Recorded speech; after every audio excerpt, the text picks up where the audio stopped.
નમસ્કાર, આપ જોઈ રહ્યા છો નેશન પ્લસ ન્યૂઝ. હું છું આપની સાથે હેતલ.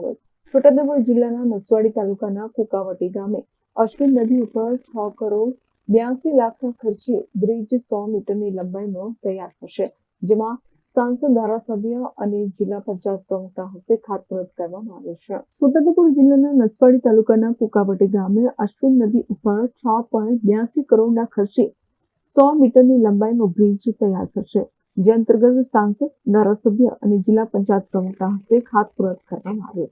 કોન્ટ્રાક્ટરને 11 માસમાં પુલ બનાવી આપવા માટે ધારાસભ્યએ મંચ ઉપરથી આહ્વાન કર્યું અને કામમાં કોઈ પણ ગેરરીતિ નહીં ચલાવી લેવાની અને યુદ્ધના ધોરણે બ્રિજની કામગીરી કરો. અહીંયાથી કામગીરી શરૂ થયા પછી કોઈ હટવાનું નથી તેવી ચીમકી પણ આપી છે. હાલ તો પુલની કામગીરી માટે પંચાયત માર્ગ મકાન વિભાગના અધિકારીઓને પણ સ્ટેજ ઉપરથી ધારાસભ્ય સારી કામગીરી કરવા માટે સૂચના આપી છે. ત્યારે ગ્રામજનોએ પણ ટકોર કરી છે કે દરેક લોકો પુલની કામગીરીનું નિરીક્ષણ કરે અને ભ્રષ્ટાચાર ના થવા દે.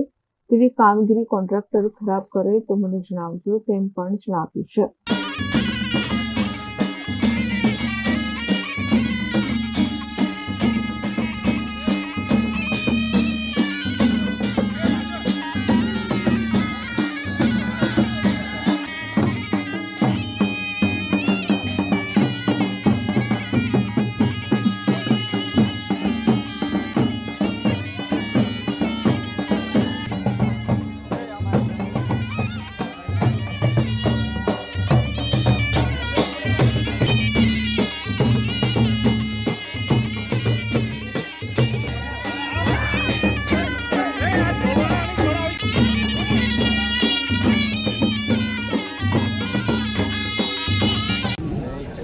કોન્ટ્રાક્ટર આવ્યો છે ને ભાઈ, તે કામ ક્યારથી શરૂ કરવાનું છે?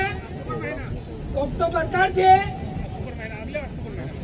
અગલે નહીં, આવી ગયું ઓક્ટોબર. એટલે બંધ રાખવાનું નથી.